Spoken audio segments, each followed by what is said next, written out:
انسان کو بنا کر دنیا میں بھیجا اور یہ کیسے زندگی گزارے تاکہ کامیاب ہو جائے، تو اس کا بھی اللہ نے انتظام فرمایا۔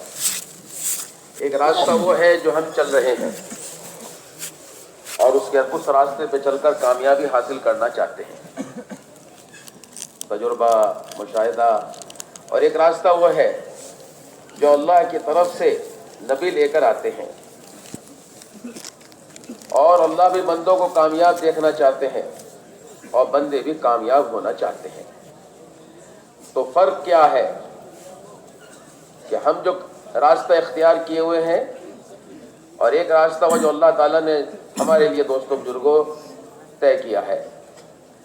مثال سے بات سمجھ میں آتی ہے، انجینئر نے ایک گاڑی بنائی اور اس کو بازار میں نکالا، ساتھ میں ایک کتاب لگائی کہ اس کا استعمال اس کے مطابق کرو گے تو اس سے فائدہ اٹھاؤ۔ اب یہ گاڑی خریدنے والا یوں کہے کہ یہ میری گاڑی ہے، جس طرح چاہے استعمال کروں، اپنے جان مال سے میں نے یہ خریدی ہے، یہ انجینئر کون ہے مجھے ہدایت دینے والا؟ اگر یہ ایسا کرے گا خود بھی نقصان اٹھائے گا اور اوروں کے بھی نقصان کا ذریعہ بنے گا۔ بالکل اسی طرح سے اس انسانی مشین کے خالق اللہ ہیں۔ اللہ بہتر جانتے ہیں میرے یہ بندے کون سا راستہ اختیار کریں اور چلیں تاکہ یہ کامیابی تک پہنچ جائیں۔ اس راستے کو لے کر کے نبی دنیا میں آتے ہیں۔ ہر زمانے میں الگ الگ قوموں میں نبی آئے ہیں اور انہوں نے آ کر کے اپنی قوم پر محنت کری۔ کس بات کی؟ کہ نبی آ کر محنت کرتے ہیں دلوں پر، کہ دلوں پر آ کر محنت کرتے ہیں، کہ دلوں کے اندر کا یقین صحیح کرنے کے لیے نبیوں کو دنیا میں بھیجا گیا۔ اپنی قوم کے اندر آ کر محنت کرتے ہیں، وہ اپنے غلط یقینوں کے ساتھ زندگی گزار رہے ہوتے ہیں۔ زراعت کا یقین، ملک و مال کا یقین، طاقت کا یقین، اکثریت کا یقین، صنعت کا یقین، ان غلط یقینوں کے ساتھ وہ زندگی گزار رہے ہوتے ہیں۔ تو نبیوں کو بھیجا جاتا ہے کہ ان غلط یقینوں سے نکال کر ان کو صحیح یقین کی طرف بلاؤ۔ تو نبی آ کے اس کی دعوت دیتے۔ جو سلیم الفطرت ہوتے ہیں وہ جلدی ان کی بات کو مان لیتے ہیں اور ان کی بات پر آ جاتے اور نبی کے ساتھ ہو جاتے۔ کچھ بعد میں آتے رہتے، لیکن کچھ ایسے ہٹ درمی ہوتے جو آخر تک اپنے غلط یقینوں کے ساتھ چلتے اور غلط یقینوں کے ساتھ نبی سے ٹکراتے۔ تو آخر میں اللہ تعالیٰ دعوت کے دو ہی نتیجے ہیں، یا تو ہدایت جن کے مقدر میں ہدایت ملے گی، اور دوست بزرگوں نہیں تو جو ہے اللہ تعالیٰ آخر میں جب دعوت اپنے دوست بزرگوں وقت پر پہنچ جاتی ہے تو پھر اللہ تعالیٰ ایسے سے دنیا کو صاف کر دیتے۔ اب دنیا میں نبی اور ان کے ماننے والے باقی رہ گئے، اب کوئی نہیں ہے، ایک گمراہی پہ نہیں ہے، سب کو اللہ نے صاف کر دیا۔ تمام نبیوں کے واقعات میں یہ ملے، غلط یقینوں کو صحیح کرنے کی محنت۔ کیوں؟ کہ اس لیے کہ دوستو بزرگوں، دنیا میں جو بگاڑ آتا ہے وہ اعمال کے بگاڑ پر جو ہے دنیا کے اندر بگاڑ آتا ہے۔ یہ ساری دنیا کا بگاڑ، حضرت فرماتے تھے مولانا یوسف صاحب رحمۃ اللہ علیہ، سارے عالم کا بگاڑ امت مسلمہ کے یقین کے بگاڑ کی وجہ سے ہے، کہ یقین بگڑے اور اس کے بعد اعمال بگڑیں گے اس کے نتیجے میں، اور پھر اعمال کے بگڑنے کے نتیجے میں حالات بگڑیں گے۔ ترتیب یہ ہے۔ تو اس لیے اللہ نبیوں کو بھیجتے ہیں تاکہ یہ اپنے غلط یقینوں کو صحیح کر لیں۔ غلط یقینوں کو دلوں سے نکالیں گے تو پھر، کیونکہ دوستو بزرگوں سارے بدن پر قبضہ دل کا ہے، دل بادشاہ ہے بدن کے اعضاء کا۔ جیسا دل کا حال ہوگا ویسے اس کے بدن سے اعمال نکلیں گے۔ تو اس لیے دل بگڑے گا اور اس کے اندر کا یقین بگڑے گا تو پھر اس کے بدن سے نکلنے والے اعمال بگڑیں گے اور پھر حالات بگڑیں گے، اللہ پھر حالات بگاڑے گا۔ تو اس بگاڑ کو دور کرنے کے لیے بنیاد اور جڑ جو ہے وہ دلوں کا یقین کا صحیح ہونا ہے۔ غلط یقین دلوں سے نکالنے کے لیے اللہ نبیوں کو بھیجتے، اور پھر نبی اور ان کے ماننے والے باقی رہ جاتے۔ اب اور کوئی نہیں ہے، سب ہدایت پر ہے۔ لیکن دوستو نبی جب تک رہتے یہ سب جو ہے نبی کے ساتھ جڑے رہتے اور دین پر باقی رہتے، لیکن نبی چلے جاتے تو ان کے ساتھ وہ محنت بھی چلی جاتی جس محنت پر ان کو ہدایت ملی تھی۔ کیوں؟ ہدایت کے آنے کے لیے نبی کی محنت شرط ہے۔ نبی جو محنت اللہ کی طرف سے لے کر آتے ہیں اور اس محنت کے جو اعمال ہوتے ہیں جنہیں اعمال نبوت بھی کہا جاتا ہے، اعمال دعوت بھی کہا جاتا ہے، اعمال طہارت بھی کہا جاتا ہے اور اعمال تربیت بھی کہا جاتا ہے، اور وہی اعمال ہدایت ہے۔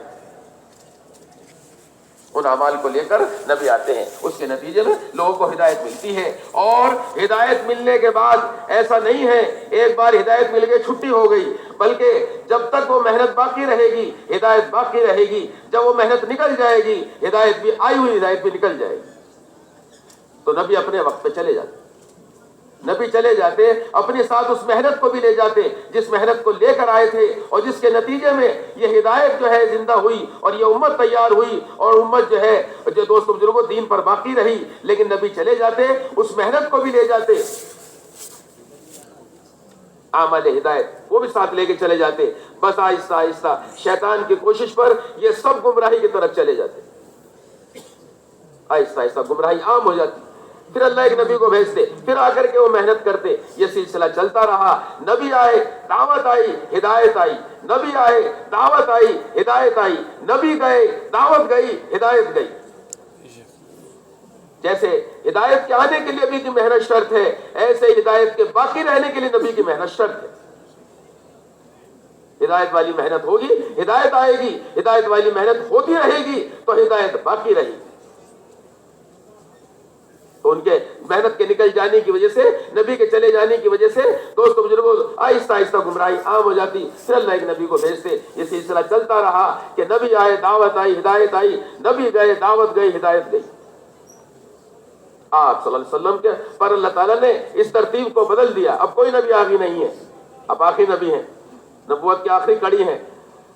لیکن ہدایت تو قیامت تک کی ضرورت ہے، ہدایت تو سارے عالم کی ضرورت ہے، کیونکہ انسانوں کی سب سے بڑی ضرورت ہدایت ہے، اور وہ اللہ نے نبی کی محنت سے جوڑی ہے، اور آپ آخری نبی ہیں، آپ کے بعد کوئی نبی نہیں، اس لیے آپ کو بڑا کام دے کر بھیجا گیا کہ آپ پورے عالم کے نبی ہیں۔ یہ آپ سے پہلے کسی کو اتنا بڑی ذمہ داری نہیں دی گئی۔ آپ پہلے جو نبی آئے ہیں کسی قوم کے، کسی علاقے کے، کسی بستی کے، کسی ملک کے نبی بنا کر بھیجے گئے، لیکن آپ صلی اللہ علیہ وسلم پورے عالم کے نبی بنا کر بھیجے گئے، اور یہاں بھی کام پورا نہیں ہوا بلکہ آپ کو قیامت تک کے نبی بنا کر بھیجا گیا۔ یہ دو بڑی ذمہ داریاں دے کر آپ کو بھیجا گیا کہ آپ پورے عالم کے نبی اور آپ قیامت تک کے نبی۔ اور آپ جو محنت لے کر آ رہے ہیں اور آپ جو محنت لے کر آئے ہیں وہ اعمال ہدایت ہے، اور دوستو بزرگوں عالم کے اندر جو پورے عالم کی ذمہ داری ہے اور قیامت تک کی ذمہ داری ہے، اور اتنے بڑے بھاری کام کے لیے، اتنی بڑی ذمہ داری کے لیے دوستو بزرگوں محنت کی مدت 23 سال۔ یہ بات سمجھنی، تو اللہ تعالیٰ نے اتنے بڑے کام کے لیے بڑا انتظام کیا۔ کہ کیا بڑا انتظام کیا؟ اللہ تعالیٰ نے اس امت کی روحوں کو چن کر اور چھانٹ کر، یہ امت چنی ہوئی ہے، چھٹی ہوئی ہے، اس امت کی روحوں کو چنا گیا ہے، چھانٹا گیا ہے تمام روحوں میں سے، کہ کہیں کے لیے جناب رسول اللہ صلی اللہ علیہ وسلم کی نیابت کے لیے، کہ یہ امت آپ کی نائب بنا کر بھیجی گئی، امت نائب بنا کے بھیجی گئی، کوئی جماعت نہیں، کہ یہ امت آپ کی نائب ہے۔ اور دوستو بزرگوں نائب کہتے ہیں اصل کے بدل کو، اصل آپ صلی اللہ علیہ وسلم ہے اور یہ امت آپ کی نائب ہے۔ وہ کام، وہ ذمہ داری جو آپ کو دے کر بھیجا گیا، نائب ہونے کی وجہ سے ہر فرد امت کی ذمہ داری ہے کہ پورے عالم کے ذمہ دار اور قیامت تک کے ذمہ دار، یہ ذمہ داری دے کر آپ صلی اللہ علیہ وسلم آئے ہیں، اور یہ امت کو آپ کا نائب بنا کر بھیجا گیا ہے کہ اب وہ کام اور وہ محنت جو نبی لے کر آتے تھے کہ آپ کے بعد کوئی نبی نہیں، اس امت کے بعد کوئی امت نہیں، تو اللہ تعالیٰ نے یہ بڑی ذمہ داری اس امت کی طرف، یعنی آپ کو جو ہے دوستو اس امت کو نائب بنا کر بھیجا۔ اس کے لیے آپ نے دونوں ذمہ داریوں کے اعتبار سے عملہ تیار کیا کہ دوستو بزرگوں یہ بات ہے سمجھنے کی۔ آپ صلی اللہ علیہ وسلم تشریف لائے، مکے کے اندر آپ تشریف لائے، کیسا ماحول ہے، کیسا بگاڑ ہے، کیسی جہالت ہے، کیسی پستی ہے، کہ کوئی ان کے پاس بیٹھنے کو تیار نہیں، کوئی ان پر حکومت کرنے کو تیار نہیں۔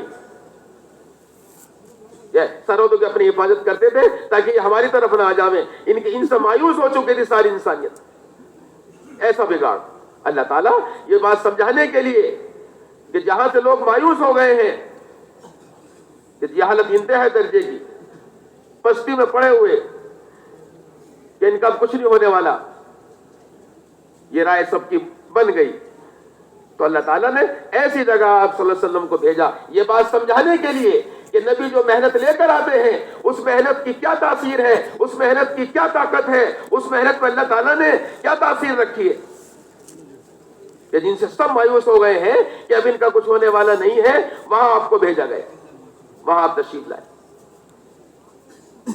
آپ نے جب محنت شروع کری اس سے پہلے سب آپ کو جو ہے آپ کی تعریف کر رہے ہیں، امین ہے، صادق ہے، لیکن جیسے ہی آپ یہ محنت لے کر کھڑے ہوئے، جیسے ہی آپ نے کام شروع کیا، سب مقابلے پر آ گئے، اپنے بھی برائے بھی سب مقابلے پر، سارا خطہ ہے۔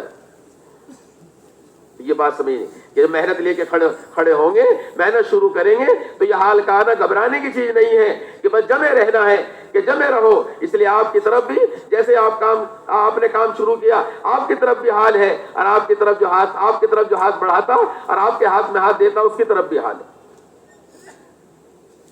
لیکن آپ نے یہ اعمال شروع کر دیے، جو اعمال آپ لے کر آئے ہیں ان اعمال کو آپ نے شروع کر دیا۔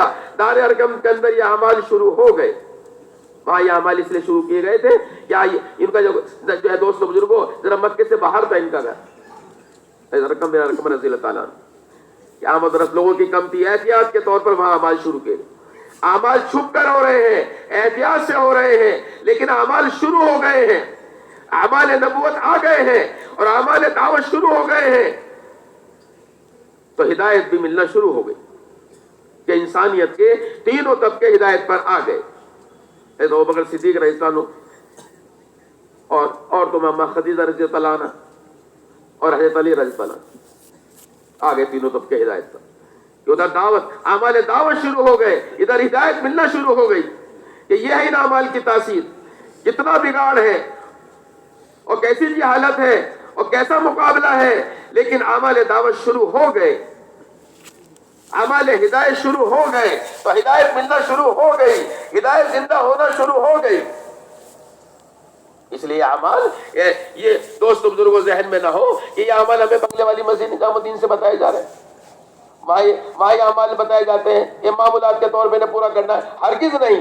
یہ اعمال نبوت اس لیے ہے، یہ اعمال آپ صلی اللہ علیہ وسلم لے کر کے آئے ہیں، یہ اعمال آپ کے جسم اثر سے نکلے ہیں، ان اعمال میں آپ خود لگے ہیں، ان اعمال میں لگ کر کے دوستوں بزرگوں جو محنت کی ہے اس سے لوگوں کو ہدایت ملی ہے۔ تینوں طبقے آ گئے، ادھر ہدایت ملنا شروع ہو گئی، ادھر نیابت کا کام بھی شروع ہو گیا۔ حضرت ابوبکر صدیق رضی اللہ تعالیٰ گئے اور اپنے اثر رسوخ سے 2 دن کے اندر 9 لوگوں کو لے کر آ گئے، جن میں سے 6 عشرہ مبشرہ میں سے ہیں۔ 2 دن میں اپنے دوستوں بزرگوں کو محنت لے کر پیش کر دی، دونوں کام شروع ہو۔ یہ ہے بات کہ کیسا سخت ماحول ہے، کیسی جہالت ہے، کیسا مقابلہ ہے، کیسا حال ہے، لیکن اعمال دعوت کے شروع ہونے پر ہدایت ملنا شروع ہو گئی، ہدایت کا ماحول بننے لگا، لیکن کام کھل کے نہیں ہو رہا تھا۔ اس لیے آپ انتظار رہتا تھا آپ کو کہ کوئی ماحول ملے، کہیں جو ہے لوگ ملے جن کو میں جو ہے دعوت دوں اور وہ جو ہے میرا ساتھ دیں، مجھے ساتھ لے چلیں۔ اس لیے آج کے زمانے میں آپ ایک ایک قبیلے میں جاتے، ایک ایک خیمے میں جاتے اور دعوت دیتے کہ میں اللہ کا نبی ہوں، میری بات مان لو، مجھے ساتھ لے چلو، مجھے کام کرنے کا موقع دو۔ کوئی بات نہ سنتا، کوئی ساتھ نہ ہوتا، اور ناگواری کی باتیں کرتے، دل دکھانے والی باتیں کرتے۔ آپ پھر دوسرے خیمے میں جاتے، اسی طرح سارا دن آپ جو ہے دوستوں بزرگوں یوں ہی پھرتے رہتے، دعوت دیتے۔ اور اب دوستوں بزرگوں رات کے اندھیرے میں آپ گئے، مینا کے اندر رات کے اندھیرے میں شاید کوئی مجھے جو ہے مل جائے۔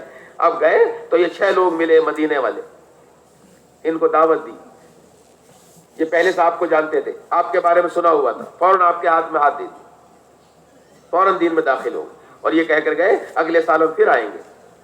یہ گئے اور دوست بزرگوں آپ صلی اللہ علیہ وسلم 1 سال تک انتظار کرتے رہے، پھر حج کا زمانہ آیا، پھر آپ نے جو ہے اسی طرح آپ گئے اور جا کر دیکھا بھی 6 کے 12 ہو کے آئے۔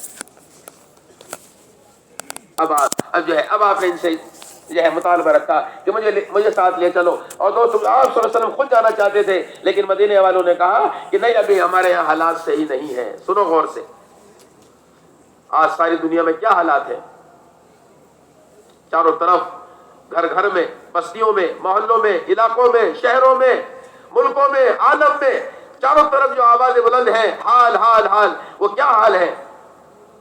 سنو مدینے والوں نے جو کہا کہ نہیں ابھی ہمارے حالات اچھے نہیں ہیں. اوس اور خزرج دو قبیلے ہیں, لڑتے رہتے ہیں آپس میں چھوٹی چھوٹی باتوں پر, اور ہمارے جو ہے تنگی ہے, ہم یہودیوں قرض دار ہیں, اور ہمارے ایک بیماری ہے, سخت بخار ہے, گھر گھر کے اندر بخار ہے, ابھی آپ ہمارے یہاں کسی کو بھیج دیجیے.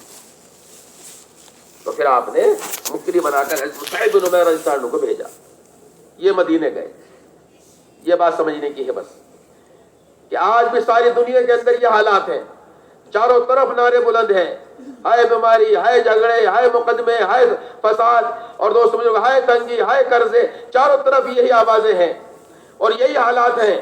ان حالات میں کیا کیا گیا ہے, یہ حالات کیسے صحیح ہوں گے, ان حالات میں کون سے اعمال کرنے ہوں گے. ہر ایک اپنے دماغ کے جو ہے گھوڑے دوڑا رہا ہے, لیکن سمجھنا ہوگا, پیچھے مڑ کے دیکھنا ہوگا کہ حالات کے درست ہونے کے لیے کیا کرنا ہے. کہ مصعب بن عمیر رضی اللہ عنہ گئے, یہ حالات مدینے کے تھے, سخت تنگی ہے, قرضے ہیں, بیماری ہے, لڑائی جھگڑے ہیں, فساد ہے, مقدمے ہیں. ایسے ماحول میں پہنچے مدینے میں, کوئی ٹھکانہ نہیں, کوئی ان کی طرف سے مطالبہ بھی نہیں ہے. بس انہوں نے جا کر وہاں محنت شروع کر دی کہ نبی نہیں جا رہے ہیں, نبی کے ایک صحابی جا رہے ہیں, نوجوان صحابی جا رہے ہیں, لیکن اعمال نبوت لے کر جا رہے ہیں, اعمال دعوت لے کر جا رہے ہیں, اعمال ہدایت لے کر جا رہے ہیں. اور دوست بزرگوں یہ مدینے پہنچے ہیں اور وہاں کوئی ٹھکانہ نہیں ہے, بس ایک درخت کے نیچے اعمال شروع کر دیے, اعمال دعوت شروع کر دی. ان اعمال کو دوستو اس یقین کے ساتھ اسے سمجھنا ہوگا, جاننا ہوگا کیا ہے ان اعمال کی طاقت, کیا ہے ان اعمال کے دوستو بزرگوں نتیجے میں. کہ یہ گئے اور دوستو 1 سال انہوں نے درخت کے نیچے یہ اعمال کیے, اعمال دعوت کے ساتھ محنت شروع کی. 1 سال یہ اعمال کی درخت کے نیچے. سارے مدینے کے حالات بدل گئے, اکثر قبیلے ہدایت پر آ گئے.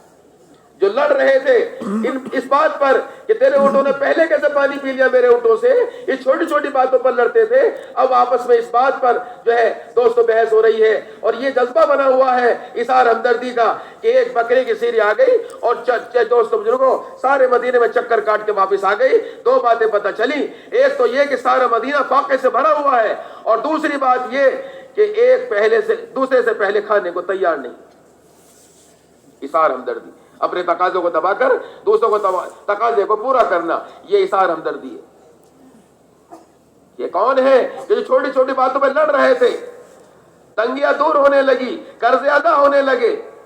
بعد میں جناب رسول اللہ صلی اللہ علیہ وسلم جب مدینے تشریف لائے, آپ نے فرمایا میں نے مدینے سے کوئی چیز جاتے ہوئے دیکھی ہے کہ بخار بھی چلا گیا, بیماری بھی چلی گئی. یہ ہے دوستو وہ محنت جو آپ صلی اللہ علیہ وسلم لے کر کے آئے ہیں. ان اعمال کی یہ ہے طاقت کہ تنگی دور ہو گئی, قرض ادا ہونے لگے, اور دوستو جھگڑے ختم ہو گئے, اس کی جگہ اظہار ہمدردی شروع ہو گئی, اور بیماری چلی گئی. آج بھی چاروں طرف ماحول کے اندر یہی ماحول ہے, چاروں طرف یہی حالات ہیں. ان حالات میں یہ اعمال شروع کیے گئے تو سارے مدینے کے حالات بدل گئے, سارے مدینے کے حالات بدل گئے. بس یہ بات سمجھنے کی ہے. ہمیں علاقے دیے جاتے ہیں محنت کے لیے, بنجر علاقوں میں جانے کے اور تقاضے پورے کرنے کے, ان تقاضوں کو پورا کرنے کے لیے یہ سمجھنا ہے ہمیں کہ وہ وہاں بات ختم نہیں ہو گئی. مصعب بن عمیر رضی اللہ عنہ نے وہاں محنت کی ہے اور وہاں کے حالات بدلے ہیں, وہ بات وہاں ختم نہیں ہو گئی. قیامت تک کے لیے جو بھی ان اعمال کو لے کر پھرے گا اپنے جان مال کے ساتھ, اللہ تعالیٰ اسی جگہ پر جو ہے حالات کو بدلیں گے. جیسے مدینے کے حالات بدلے ہیں, ایسے اللہ تعالیٰ ان تمام علاقوں کے, بنجر علاقوں کے جو ہے حالات کو بدلیں گے. ارتداد کے علاقوں کو کے حالات کو اللہ تعالیٰ صحیح کریں گے, اور بددینی کو اللہ تعالیٰ دور کریں گے, اور دین زندہ ہوگا, ہدایت زندہ ہوگی جب یہ اعمال زندہ ہوں گے. جہاں بھی, جب بھی, جو بھی ان اعمال کو کرے گا وہ اپنی آنکھوں سے حالات بدلتے ہوئے دیکھ لے گا. شرط یہ ہے کہ ایسے اعمال ہونے چاہیے جیسے بتائے جا رہے ہیں. اس لیے اعمال دوستوں بزرگوں جب وہاں کے حالات بدلے ہیں تو ہم بھی اپنے دوستوں بزرگوں تقاضے جہاں کے ملے ہوئے ہیں اپنے صوبے کے اندر یا بیرون صوبوں کے اندر یا ممالک کے اندر ہم جائیں, ان اعمال کو اس یقین کے ساتھ شروع کرو کہ پڑھ کر, جم کر, کھلے خرچ کے ساتھ, بڑے بڑے جو ہے پتیلے لے کر جو ہے جانا, کھلے خرچ کے ساتھ جانا, اور جم کر پڑھ کر کام کرنا، یہ ہدایت دے کر بھیجو اور یہ جا کر کے وہاں کام کرے ان بستیوں کے اندر جہاں دوستو بنجر علاقے ہیں اور دوستو جو ہے ہدایت وہاں گمراہی عام ہے، وہاں ہدایت کا ماحول بن جائے، اس یقین کے ساتھ جا کر ان اعمال کو شروع کیا جائے، پڑھ کر جم کر کام کرے۔ لیکن یہ نہیں کام کر کے گزر گئے، بلکہ جم کر پڑھ کر کام کرے۔ کب تک؟ جب تک وہاں عملہ تیار نہ ہو جائے، عملہ تیار ہو جائے، یعنی یہاں کے مقامی لوگ تیار ہو جائیں اس محنت کے کرنے والے، تب تک دوستوں بزرگوں ہمیں اطمینان نہیں ہونا چاہیے۔ وہ کیسے تیار ہوں گے کہ یہاں سے 4 ماہ کی جماعتیں نکلیں، اس لیے خوب جم کر جو ہے وہاں محنت بھی ہو اور خوب دوستوں لوگوں کا اکرام بھی کیا جائے اور جو خوب کھلے خرچ کے ساتھ جائیں اور خوب جو ہے بستی والوں کو اکرام کریں، اور اس لیے اکرام کرنا ہے تاکہ انہیں کام سمجھائیں اور کام کو سیکھنے کے لیے ان کو اللہ کے راستے میں 4 ماہ کے لیے روانہ کریں، تاکہ واپس آ کر یہ اپنے علاقوں میں کام کرنے والے بنے۔ عملہ اس طرح بنے گا، عملہ اس طرح تیار ہوگا، اور جو لوگ وہاں باقی رہ جائیں انہیں جو ہے اعمال دعوت سمجھائے جائیں، اعمال دعوت کر کے دکھائے جائیں۔ کسی کوئی اگر مسجد نہیں ہے، کوئی ٹھیا بنا کر، کوئی کرائے کی جگہ لے کر یا خیمہ لے کر جاؤ، خیمہ گاڑ کر انہیں اعمال دعوت کر کے دکھاؤ کہ اعمال دعوت 24 گھنٹے مسجد نبی میں کیسے آباد تھے، صبح سے لے کے شام تک اور شام سے لے کے صبح تک مسجد نبوی اعمال دعوت سے آباد تھی۔ وہ اعمال نمک کر کے دکھاؤ۔ ہر کسی میں سوچا کریں یہ تو بالکل بنجر علاقہ ہے، یہاں ان کو کیا اعمال بتائیں، ہمیں تو بنجر سے بنجر علاقوں کے اندر اس یقین کے ساتھ ان اعمال کو جماؤ، یہ اعمال یہاں جمیں گے، یہاں کے لوگ یہ اعمال کرنے والے بنیں گے، یہاں گمراہی نہیں رہے گی، یہاں ہدایت زندہ ہوگی، یہ بنجر پنا ختم ہوگا، اس علاقے کے اندر دین زندہ ہوگا۔ اس یقین کے ساتھ ہم تو وہاں اعمال انہیں کر کے دکھائیں اور ان اعمال پر ان کو جمائیں۔ جب یہ ہوگا تو وہاں عمل دعوت شروع ہو جائیں گے، بس انشاءاللہ وہاں دین کا ماحول بن جائے گا۔ اس یقین کے ساتھ یہ سارا مجمع جو ہمارا بیٹھا ہوا ہے، اس یقین کے ساتھ، اور دوست مجاہدین برادر ہمیں کرنے چاہیے کہ انشاءاللہ بنجر علاقوں میں جائیں گے، اسی طرح محنت کریں گے، اور جب وہاں محنت کریں گے اللہ تعالیٰ سارے حالات کو بدلیں گے اور حالات درست ہوں گے، دین زندہ ہوگا۔ جب دین زندہ ہوگا تو خیر آئے، چاروں طرف خیر کا ماحول بنے گا۔ اس لیے سارا مجمع عزم ارادہ کرے انشاءاللہ بنجر علاقوں میں جائیں گے اور اس طرح پڑھ کر جم کر کام کریں گے انشاءاللہ۔ اس طرح سے جب مدینے کے حالات بدل گئے، درست ہو گئے، پھر جناب رسول اللہ صلی اللہ علیہ وسلم مدینے تشریف لائے۔ آپ مدینے تشریف لائے، آپ نے مدینے آ کر اب مسجد نبی کی تعمیر فرمائی۔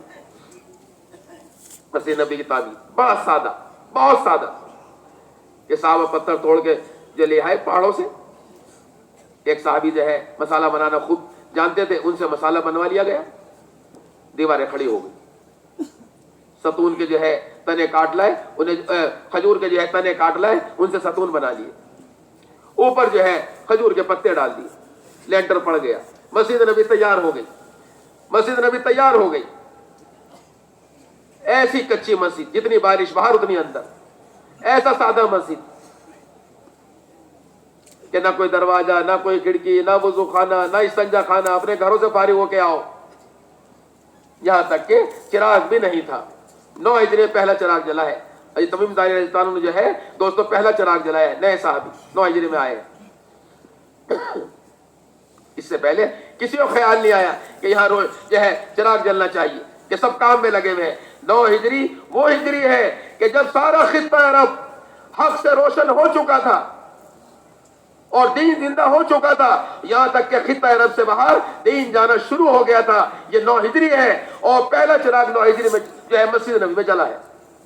ایسی سادگی کہ مسجد کچی ہے، اعمال پکے ہیں، مسجد کچی ہے، اعمال پختہ ہیں۔ آج مسجدیں پکی ہیں اور سامان سے بھری ہوئی ہیں، لیکن اعمال کچے بھی نہیں ہیں۔ سارا فساد اس کا، سارا دوستوں جو نقصان اس کا کہ مسجد ویران رہے، مسجد اعمال دعوت سے خالی ہو اور ہماری بستیاں آباد ہو جائیں، ہو نہیں سکتا۔ مسجد آباد تھی اعمال دعوت سے تو بستیاں آباد تھی، ایک ایک گھر کے اندر پورا دین زندہ تھا کہ مرد مسجدوں میں وقت دے رہے تھے اور گھروں کے اندر دین کا ماحول بنا ہوا تھا، اور سارا دین کہاں سے جا رہا تھا؟ مسجد کے راستے جا رہا تھا۔ کہ مسجد کچی ہے، اعمال پکے ہیں، پختہ ہیں. آج ان اعمال سے مسجد ہماری خالی ہے. مولانا یوسف صاحب رحمۃ اللہ علیہ اس کی مثال پاور ہاؤس سے دیتے تھے. پاور ہاؤس، اگر پاور ہاؤس میں کرنٹ ہے تو ہر جگہ روشنی ہے، بازاروں میں، بستیوں میں، گھروں میں، کارخانوں میں، ہر جگہ روشنی ہے. پاور ہاؤس میں کرنٹ نہیں ہے تو ہر جگہ اندھیرا ہی اندھیرا، اندھیرا ہی اندھیرا. بستیوں میں اندھیرا، گھروں میں اندھیرا، علاقوں میں اندھیرا، شہروں میں، ہر جگہ اندھیرا. پاور ہاؤس میں کرنٹ نہیں. یہ حال ہے کہ مسجدیں خالی ہوئی ہیں جب سے اعمال دعوت سے، تو سارے دوست بزرگوں بددینی کا اندھیرا چھا گیا چاروں طرف.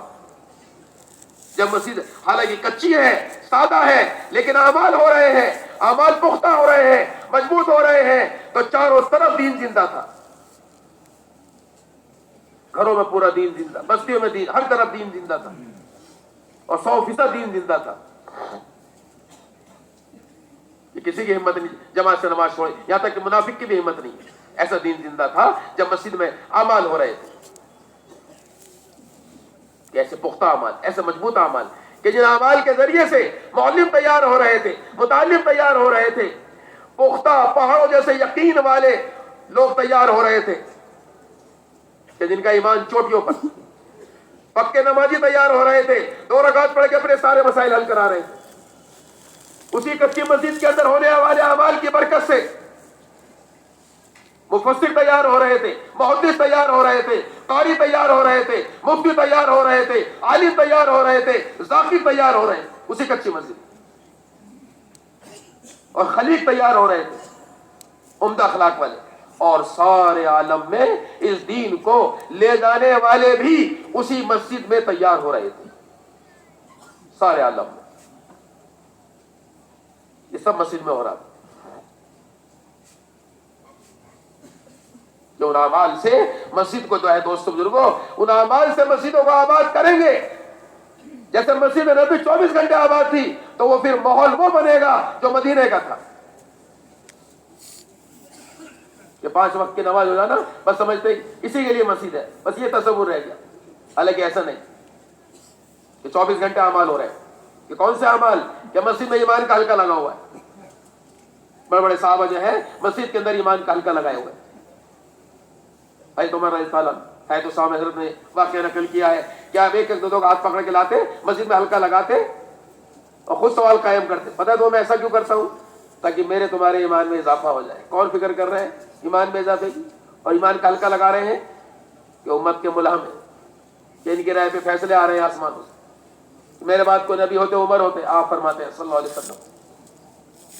تو روزانہ ایمان کے حلقے کی ضرورت محسوس کر رہے ہیں. اس لیے ایمان محرک ہے، علم راستہ ہے، اس پر چلنے کی طاقت ایمان سے ملے گی، اور ایمان کو طاقت ایمان کے حلقوں سے ملے گی. کیونکہ حضرت فرماتے تھے ایمان ایک سطح پہ نہیں رہتا، گھٹتا بڑھتا ہے. ایمان کے حلقوں کے ذریعے سے ایمان بڑھے گا، اور ایمان ہی نہیں بڑھے گا، زندگیوں میں دین جو ہے سطح بڑھے گی. کیونکہ سارا دین ایمان پر ٹکا ہوا ہے. ایمان کی سطح کا بڑھنا ایمان کا بڑھنا ہے، اور ایمان کا بڑھنا زندگی میں دین کا آنا ہے. سارا دین ایمان کے راستہ ہے. یہ ایمان کے حلقے، اس میں اللہ کی بڑائی کو بولا جاتا، اللہ کی قدرت کو بولا جاتا، اللہ سے ہونے کو بولا جاتا. کہ کسی سے کچھ نہیں ہوتا، ایک اللہ سے ہوتا ہے. کہ اس کی مشق ہو رہی، اس کی آواز لگائی، اس کو جس کی دعوت دی جا رہی ہے، چل پھر کر اس کی جربے لگائی جا رہی ہیں، اور گشت کر کے لوگوں کو لایا جا رہا ہے. اور پھر اس حلقے میں جو ہے دوستو ایمان کے مذاکرے ہو رہے ہیں، مغیبات کے حلقے لگے ہوئے ہیں، غیب کے تذکرے ہو رہے ہیں. آج علم ہے کہ آخرت کے سارے مناظر اور ساری گھاٹیوں کا، لیکن استحضار نہیں ہے. صحابہ مغیبات کے حلقوں میں جو ہے غیب کے تذکرے کرتے تھے. تو دوستو اس کی برکت سے صحابہ فرماتے ہیں اگر ہمارے سامنے جنت دوزخ کر دی جائے ہمارے ایمان میں کوئی فرق نہ پڑے. ان مغیبات کے حلقوں کے ذریعے سے ایسا یقین کہ وہ دیکھ رہے تھے جنت اور اس کی نعمتیں، وہ دیکھ رہے تھے دوزخ ہوا کے عذابات، ایسا استحضار. یہ ایمان کا حلقہ، یہ مغیبات کا حلقہ مسجد کے اندر. اس لیے آپ حضرات دوستو یہ ہے سمجھنے کی بات ہے، ہمارے مسجد ان حقوں سے خالی ہے. ہمیں کتنی ضرورت ہے وہ ایمان کی جو ہے دوستو چوٹیوں پہ ہوتے ہوئے پختہ مضبوط یقینوں کے ساتھ روزانہ ایمان کا حلقہ لگا رہے ہیں. ہمیں کتنی ضرورت ہے روزانہ اس حلقے کی. سارا مجموعیت کریں، اپنی مسجدوں کو انشاءاللہ ایمان کے حلقوں سے آباد کریں. اور مسجد میں تعلیم کا حلقہ لگتا، اب تو اللہ معاف کرے تعلیم کتاب پڑھنا پڑھانا ہو کے رہ گئی. کتاب پڑھنا پڑا، تعلیم کا حلقہ ہو گیا. تعلیم کا حلقہ یقینوں کی تبدیلی کے لیے ہے. اعمال پر اللہ کے وعدوں کا یقین. اعمال ہیں، وعدے ہیں، پورے نہیں ہو رہے کیونکہ دوستو بزرگوں اس کا یقین نہیں ہے. اس کے لیے تعلیم کا حلقہ ہے. امام الیاس صاحب رحمۃ اللہ فرماتے تھے کہ تعلیم کے حلقے کا مقصد ہے جب کوئی قرآن کی آیت سنو، جب کوئی حدیث سنو، غور کرو یہ قرآن کی آیت یہ حدیث مجھ میں ہے یا نہیں اور میں اس میں ہوں یا نہیں. یہ غور کر کے تعلیم میں بیٹھنا اور اس کو سننا. دوستو بزرگوں ایک ایک حدیث کو اپنے اندر لانا، ایک ایک قرآن کی اپنے آیت کو اپنے اندر لانا یہ مقصد ہے. فرماتے تھے مولانا یوسف صاحب رحمۃ اللہ علیہ سارا دین نفوس سے نکل کر نقوش میں چلا گیا، یعنی زندگی سے نکل کر کتابوں میں سمٹ گیا. حالانکہ کرنے والے کے اندر کوئی کتاب نہیں تھی، یہاں تک کہ قرآن بھی کتابی شکل میں نہیں تھا. سارا قرآن حدیث زندگیوں میں تھا. جب وہاں ایمان بنا 13 سال کوئی احکامات نہیں ہے. نماز آئی ہے وہ بھی جا کے مدینہ مکمل ہوئی ہے، مدینہ میں آ کے بارش ہوئی ہے احکامات کی، لیکن سارے احکامات جیسے آتے تھے فوراً زندگی میں آ جاتے تھے. جیسے سنتے تھے فوراً زندگی. یہ تعلیم کے حلقے کا یہ مقصد ہے کہ تعلیم کے حلقوں سے یہ چاہ جا رہا ہے. 2-2.5 گھنٹے بھی کم لگیں گے. اب تو یہ بوجھ بنا ہوا ہے، اللہ معاف کرے، یعنی بور ہوتے ہیں ساتھی، اکتا جاتے ہیں، اس لیے کہ اصل مقصد تعلیم کا سامنے نہیں ہے. فرماتے تھے اس تعلیم کے حلقے کے ذریعے ہم چاہتے ہیں سارا دین جو نقوش میں ہے، کتابوں میں ہے، وہ نفوس میں آ جاوے، زندگیوں میں آ جاوے، تب اس کی خیر و برکات ظاہر ہوں گی. ہاں جب ہم عمل میں آ جائے گا تو اس کی جو ہے خیر و برکات ظاہر ہوں گی، یعنی جو وعدے ہیں پھر وہ پورے ہوں گے. اعمال اللہ کے وعدوں کے یقین کے ساتھ، جس پختہ یقین کے ساتھ کیے جائیں گے تو پھر یہ یقین ہمارا آسمانوں سے اللہ کے وعدوں کو کھینچ کے لائے گا. اس کے لیے تعلیم کا حلقہ ہے. تعلیم کے حلقوں سے مسجدوں کو ہم آباد کریں، اس کے لیے ہے تعلیم. اس لیے دوستو یہ حلقہ مسجد میں ہوتا تھا، ہم سب اس کی نیتیں کریں کہ مسجد میں انشاءاللہ تعلیم کا حلقہ لگائیں گے جم کر کے. اور سیکھنا سکھانا، علماء صحابہ مسجد میں آنے والوں کو دین سکھاتے، جس کے نتیجے میں ایک مزدور بھی جانتا تھا کہ میرا دین کیا ہے. آج بڑی بڑی منڈیوں والے، بازار والے نہیں جانتے کہ ہمارا دین کیا ہے. ان کے پاس منڈیاں ہیں لیکن ان کے پاس علم نہیں ان کو چلانے کا. اور یہاں دوستوں بزرگوں علم ہے تو ان کے پاس منڈیاں نہیں. اتنا بڑا جو ہے دوستوں فاصلہ ہو گیا. اس کے لیے کہا جا رہا ہے علماء کرام ہمارے ضرور نہیں کہ وقت لگاؤ، وقت لگانے والے تو روزانہ مسجدوں کو جو ہے وقت دیں. اس کے لیے ہمارے ساتھی بھی اکرام کے ساتھ اور دوستوں بزرگوں بہت ہی جو ہے خوشامد کرتے ہوئے ہر ایک کو جو ہے علماء کرام کی جو ہے آپ لوگ درخواست کر کے مسجدوں میں وقت لو. یہ مسجدوں میں وقت دیں تاکہ یہ لوگوں کو کش کر کے لایا جائے اور پھر ان کے حلقوں میں بٹھایا جائے، تاکہ یہ آنے والوں کو ان کی دین کی موٹی موٹی باتیں نہ سکھائے، ان کے شعبوں کا دین ان کو سکھائے، تاکہ سارے شعبوں کے اندر دین زندہ ہو جائے.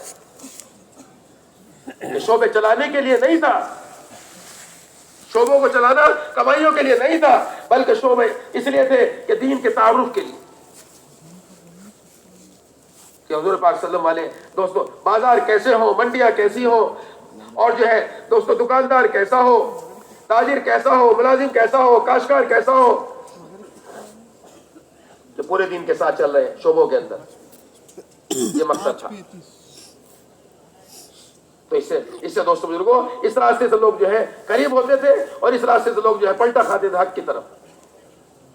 یہ جو بات ہے کہ حضرت فرماتے ہیں صحابہ جہاں سے گزرتے تھے، علاقے کے علاقے، قریہ کی قریہ، بستی کے بستی، ملک کے ملک، ان کی طرف پلٹا کھا جاتے تھے. کہ اس کی یہ وجہ تھی کیسے ان کی زندگی دین سے آباد تھی، ان کو دیکھ کے لوگ پلٹا کھاتے تھے حق کی طرف. تو اس طرح جو ہے مسجدوں کے اندر یہ سیکھنے سکھانے کے حلقے لگائے جائیں. علماء کرام مسجد میں وقت سے آنے والوں کو دین سکھائیں. اور مسجد میں عبادات کا ماحول بنا ہوا تھا. فرماتے تھے کہ مؤذن اذان دے رہا ہے تو کیا تصور کہ نماز کے لیے بلا رہا ہے. بے شک نماز کے لیے بلا رہا ہے. حضرت فرماتے تھے نماز ہی کے لیے نہیں بلا رہا تھا بلکہ نماز کے لیے بلا رہا ہے اور مسجد میں ہونے والے تمام اعمال کی طرف بلا رہا ہے. اس لیے کہ حضرت فرماتے ہیں ٹن کی نماز نہیں ہے کہ نماز کا وقت پر جماعت کھڑی ہو گئی, سلام پھرا, مسجد خالی ہو گئی اور پھر تالا لگ گیا, کیونکہ سامان سے بھر دی تو تالا لگانا پڑے گا. جب مسجد آباد ہوگی ایمان والوں سے صبح شام تک اور شام سے صبح تک جیسے مسجد نبی آباد تھی تو پھر تالے کی ضرورت نہیں پڑے گی. یہ ٹن کی نماز نہیں تھی. ہر وقت آئیے حلقے مختلف لگے ہوئے ہیں اور لوگ آ رہے ہیں اور ان حلقوں میں وقت دے رہے ہیں, اور جب نماز کا وقت ہوتا کھڑے ہو کے نماز پڑھ لیتے, نماز سے فارغ ہوتے پھر ان حلقوں میں لگ جاتے. اور سارے عالم میں یہ حال تھا. جہاں تک حق پہنچ جاتا, دین زندہ ہو جاتا ملکوں میں بھی, وہاں جو ہے یہ نظام مسجدوں کا قائم ہو جاتا جو مسجد نبی کا. اے تمہارا راجستان فرماتے ہیں, اے تمہارا راجستان جو ہے ملک شام والوں کو جمع کیا, گورنر صاحب کو بلایا, معاویہ قندی رضی اللہ عنہ, سوال کیا کیا حال ہے مسجدوں کا. جب سوچے ہم غور کریں, یہ نہیں ہے سوال کیا حال ہے مسلمانوں کا, کہ نہیں, مسلمانوں کا حال لینے کے لیے مسجد کا حال لیا جا رہا ہے. کہ مسجدوں کا حال اگر صحیح ہے تو پھر مسلمانوں کا حال بھی صحیح ہوگا, اسے پوچھنے کی ضرورت نہیں ہے. کہ مسجد کے حال سے کیا مراد, کہ مسلمان مسجدوں جڑے ہوئے ہیں. تو سوال کیا کیا حال ہے مسجدوں کا, پھر خود ہی فرمایا بتکے میں اونٹ کی طرح آتے ہوں گے, جس حلقے میں اپنے قبیلے کے لوگ ہوتے ہوں گے سبق دے کے چلے جاتے ہوں گے. تو گورنر صاحب نے کہا نہیں ایسا نہیں ہے امیر مومن. پھر کیا ہے, ارے کہتا ہے جس حلقے میں اس کی ضرورت پوری ہو رہی ہوتی ہے اس حلقے میں وقت دیتا ہے اور چلا جاتا ہے. اب یہاں پتہ لگا کہ ملک شام کے اندر بھی مسجدوں کا وہی حال ہے جو مسجد نبوی کا ہے, عین وہی نقشہ ہے جو مسجد نبوی کا ہے. اس لیے ہر جگہ جا کر صحابہ مسجدیں قائم کرتے اور ان کے اندر یہ اعمال زندہ کرتے کہ یہ دین پر باقی رہیں گے. جب مسجد کے اندر کا نظام وہ باقی رہے گا جو مسجد نبوی کا ہے کہ 24 گھنٹے اعمال ہو رہے ہیں, تو یہ سب دین پر باقی رہیں گے اور بات آگے بڑھتی رہے گی. تو جب یہ بات سنی تو امیر المومنین نے فرمایا تمہارا راجستان جب تک اس پر رہو گے, سنو غور سے, بتا دیا کہ خیر کا راستہ فرمایا جب تک اس پر رہو گے خیر پر رہو گے. یہ ہے خیر کا راستہ کہ جب تک تمہاری مسجدیں ایسا آباد رہیں گی جیسے مسجد نبی آباد تھی تو تمہاری بستیاں, تمہارے محلے, تمہارے علاقے, تمہارے شہر, تمہارے ملک خیر پر رہیں گے جب تک تمہاری مسجدیں ایسے زندہ رہیں گی جیسے مسجد نبی میں جو اعمال ہو رہے ہیں. ساری خیر کو کھینچنے کا راستہ ہے کہ مسجدوں کے اندر ان اعمال کو زندہ کیا جائے اور مسجد کے اندر خدمت کا ماحول بنا ہوا ہے, آنے والوں کا اکرام کیا جا رہا ہے کہ ہر ایک کے لیے اس کو صحیح رخ پہ لانے کے لیے مسجد اپنی ہر ضرورت کو لے کر صحابہ مسجد طرف آ رہے ہیں. قرضہ ہو گیا مسجد آ رہے, بارش نہیں ہو رہی مسجد آ گئے, بارش زیادہ ہو گئی مسجد میں آ رہے, سورج گہن چاند گہن ہو گئے مسجد میں آ رہے. ہاں ذرا ہوا تیز چلی, ذرا آندھی آئی, فوراً مسجد کی طرف آ رہے ہیں. پہلی قوموں کی طرح کوئی خدا نہ خواستہ کوئی عذاب تو نہیں آ گیا کہ مسجد طرف بھاگ رہے ہیں. مسجد طرف آنا کیوں تھا کہ مسجد طرف آنا اللہ کی طرف آنا ہے کہ اندر میں سے اللہ اتر گئے تھے. صحیح یقین کے معنی یہی ہے اللہ سے ہونے کا یقین کہ اندر میں ایسے اتر گئے اور مخلوق سے ہونا نکل گیا تو مخلوق کی تابع داری سے بھی نکل گئے. اب اللہ دل میں آ گئے, اللہ کی تابع داری میں آ گئے تو اللہ کی طرف آ رہے ہیں, دوڑے آ رہے ہیں اپنے ہر مسئلے کو لے کر. وہ جانتے تھے یہ مسئلہ اللہ کی طرف سے آیا ہے, یہ حال اللہ کی طرف سے آیا ہے, اللہ اس حال کو بدلیں گے, اللہ اس حال کو صحیح کریں گے, اس لیے اپنی ہر ضرورت لے کر مسجد میں آ رہے ہیں. اپنی ہر ضرورت لے کے مسجد میں آ رہے ہیں. مسجد والا بنایا تھا. چور کو ستون سے باندھا, 3 دن رکھا, اسے سزا دینے کے لیے نہیں بلکہ اس کو دوستو مسجد کے اندر ہونے والے اعمال کو یہ دیکھ لے اور اس کا ہم اکرام کرے. 3 دن تک اس کا اکرام کیا. 3 دن بعد کھولا گیا اور جو ہے غسل کر کے آیا اور دین میں داخل ہو. یہ مقصد تھا. یہ سارے کام مسجد میں.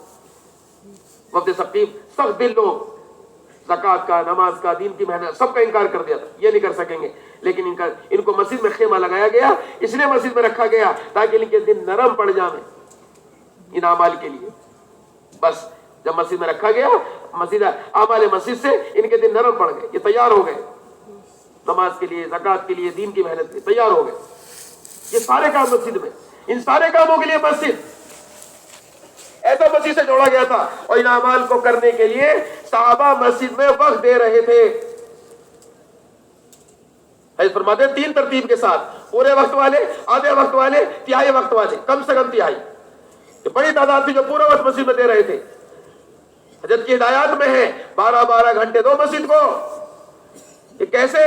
آدھا دن آدھی رات, آدھا دن مسجد کا, آدھا دن اپنی مشغولی کا. جو بھی ہمارے مشاغل ہیں, آدھی رات مسجد کی, آدھی رات گھر کی.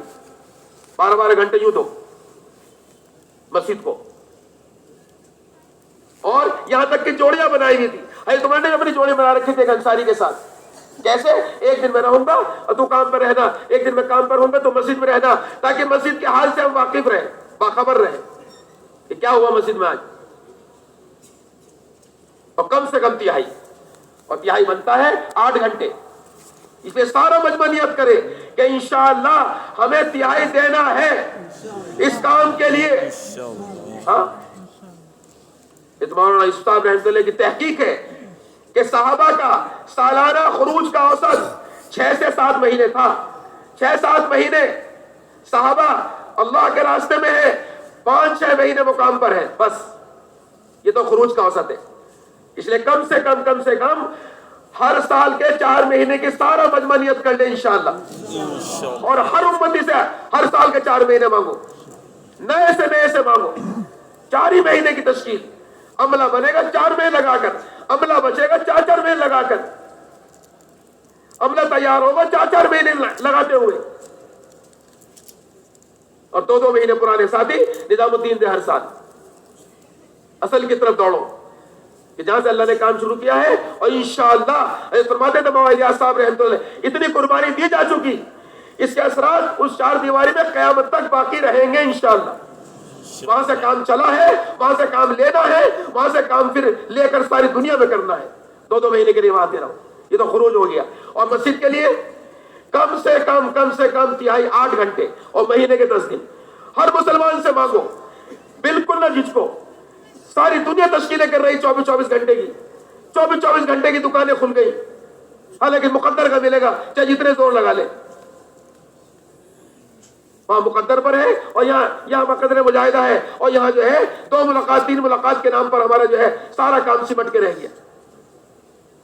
اس لیے نئے سے ساتھیوں سے, اور یہ سارا مجمع کم سے کم 8 گھنٹے کی نیت کرے. ہمیں مسجدوں کو کم سے کم 8 گھنٹے دینے انشاءاللہ.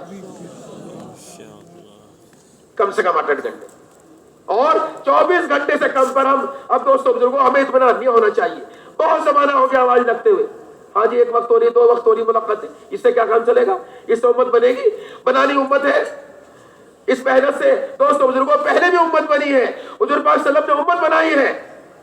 عملہ تیار کیا آپ نے 1.25 لاکھ کا, اور 30-35 ہزار استعمال ہو گئے 23 سال میں. 1.5 لاکھ سے اوپر کا عملہ تیار کیا. 100% دعوت پر ہے. مولانا صاحب رحمۃ اللہ کی تحقیق 100%. ایک صاحب نے دعوت پہ نہ ہو. یہ ہے عملہ.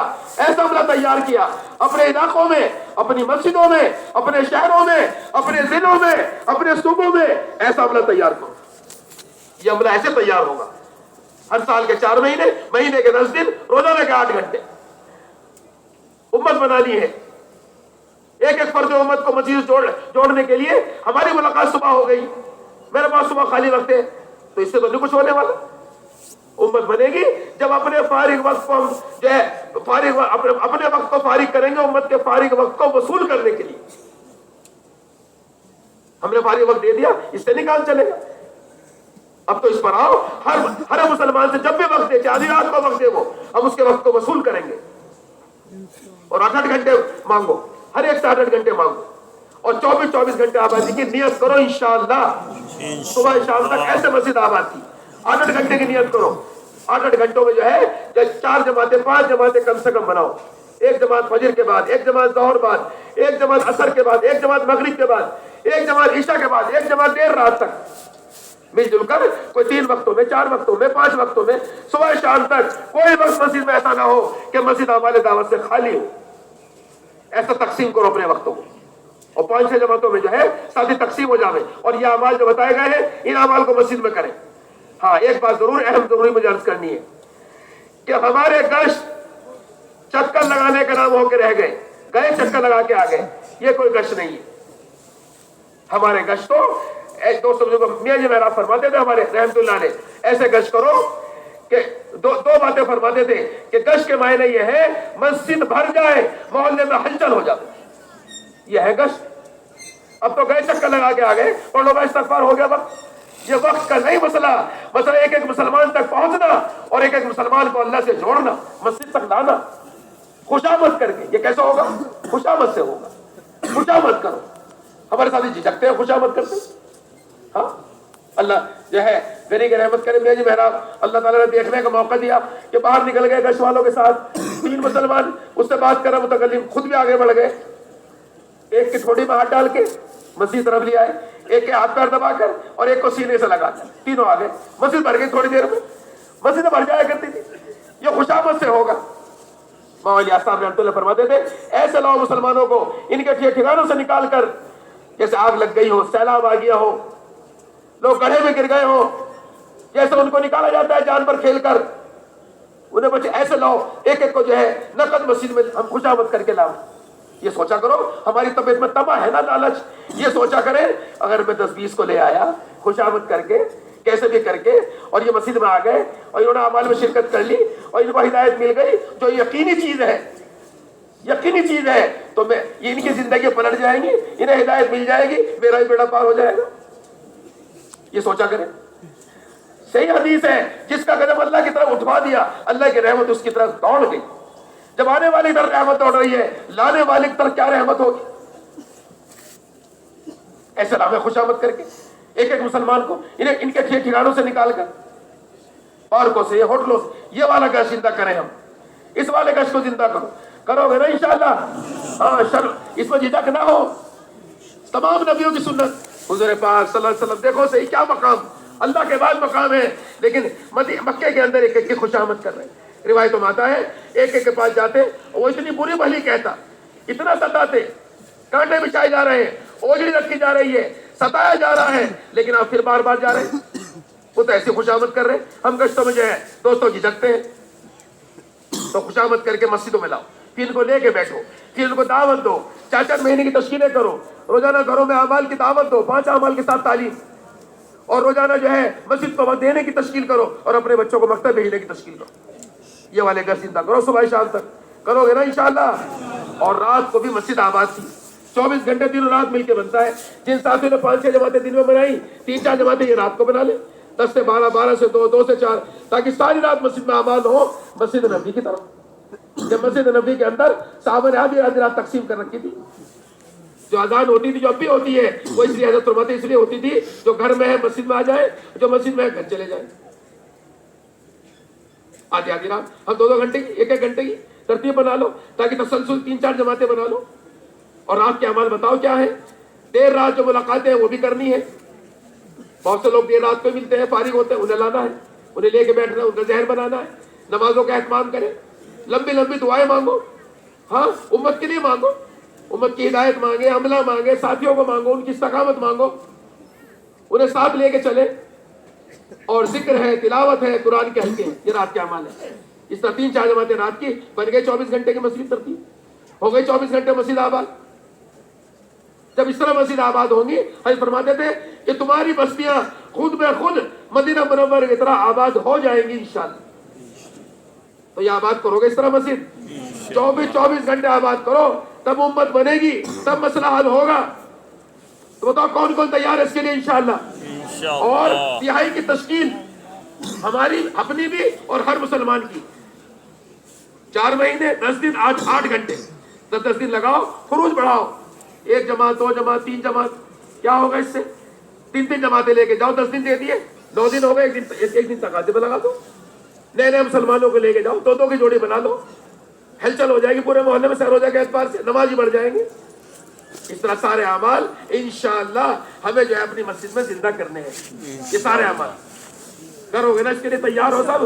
ہاں، شب گزاری ہوں، سب کو لے کے پہنچا کرو، سب کو لے کے جاؤ، جماعتیں بناؤ، جماعتیں نقد لے کے جاؤ، اور مسجدوں میں تقاضے ڈالو شب گزاری میں، اور ماہانہ جوڑ بھی ایسے ہی مضبوط کرو، ماہانہ جوڑ کے ذریعے سے مسجدوں کو پانی پہنچے گا، سب کو جمع کر کے لاؤ اور اس میں ساتھی میں تقاضے ڈالو، ماہانہ جوڑ میں کریں گے بھائی، تیار ہو اس کے لیے انشاءاللہ؟ ماشاءاللہ، بس ان اعمال کو کرنا ہے اور ان اعمال کی طرف سب کو لانا ہے، اس سے امت بنے گی انشاءاللہ۔